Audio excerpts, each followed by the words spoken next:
Hello everyone, welcome back to our channel.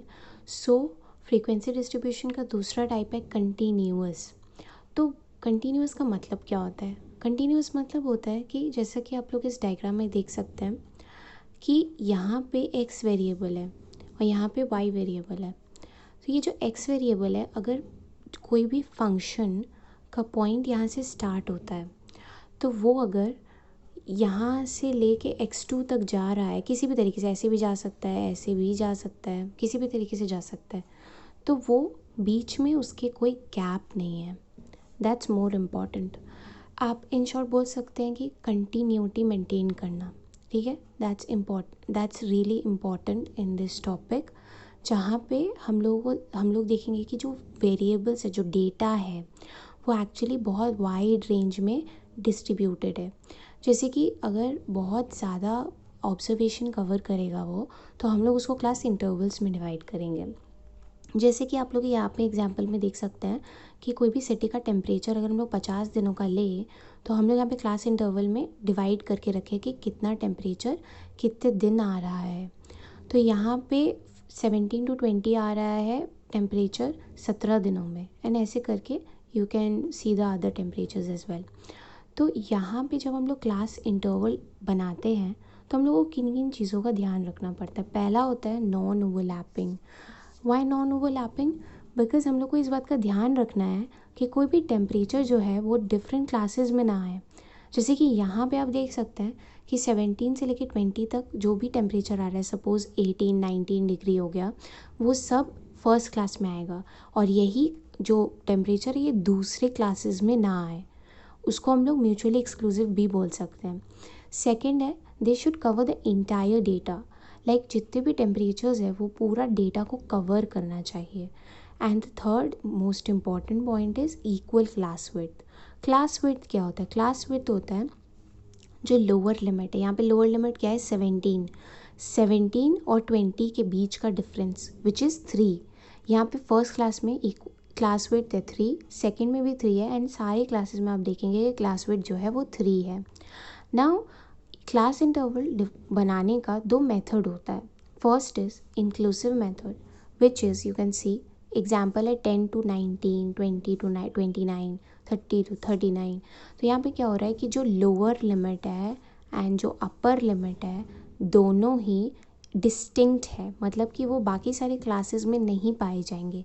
लेकिन exclusive method में आप देख सकते हैं कि 10 से 20, देन 20 से 30, यहाँ पे 20 दोनों क्लासेस में आ रहे हैं। तो इन दैट केस अगर सपोज़ यहाँ पे टेम्परेचर का बात किया जाए, तो यहाँ पे अगर फर्स्ट क्लास में 20 आ रहा है अपर लिमिट में और सेकंड क्लास में 20 लोअर लिमिट में आएगा, तो आपका ये डाउट होगा कि 20 कहाँ पर इंक्लूड किया जाए। तो आप लोग हमेशा 20 डिग्री उस क्लास में इंक्लूड करेंगे जहाँ पे 20 जो है वो लोअर लिमिट में आएगा, ना कि अपर लिमिट में। इस चीज़ का आपको खासकर ध्यान रखना है।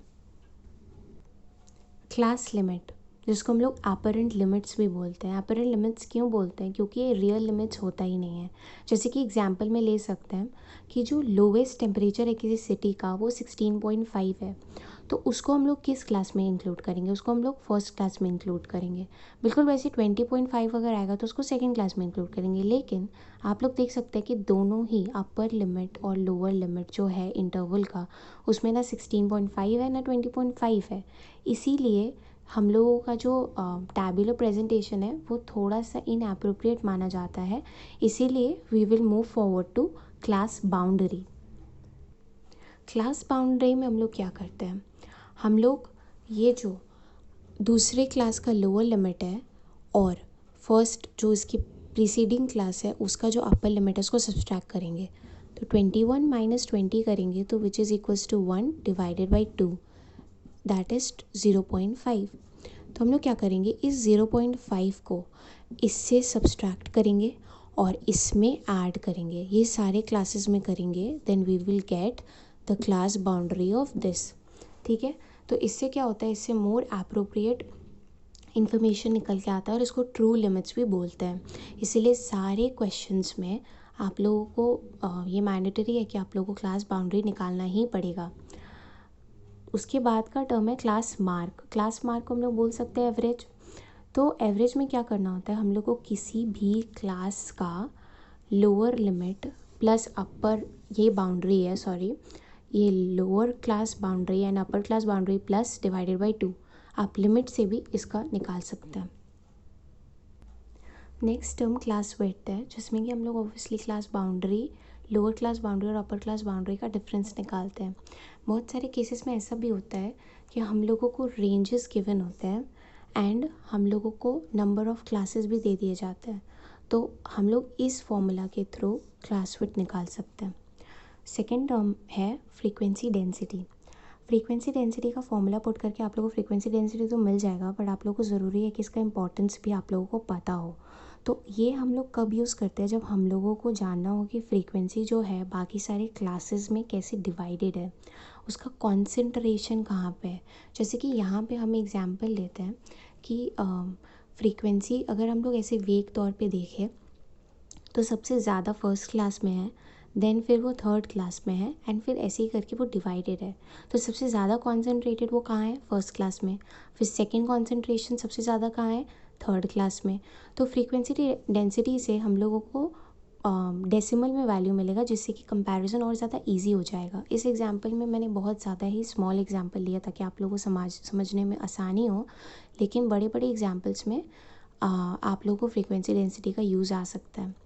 उसके बाद का टर्म है रिलेटिव फ्रीक्वेंसी। रिलेटिव का मतलब क्या होता है, जब भी हम लोग किसी और की कंपैरिजन में कुछ निकालते हैं, रिलेटिविटी देखना होता है। तो यहाँ पे क्या होता है, फ्रीक्वेंसी जो उस पर्टिकुलर क्लास का है डिवाइडेड बाय टोटल फ्रीक्वेंसी। तो यहाँ पे हम लोग क्या करते हैं, उस पर्टिकुलर क्लास का कंपेयर करते हैं टोटल से, कि उसका जो रेशियो है वो टोटल फ्रीक्वेंसी में कितना है।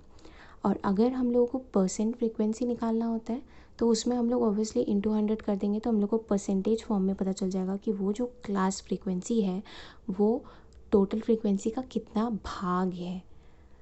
Okay, thank you so much for watching, I am signing off now.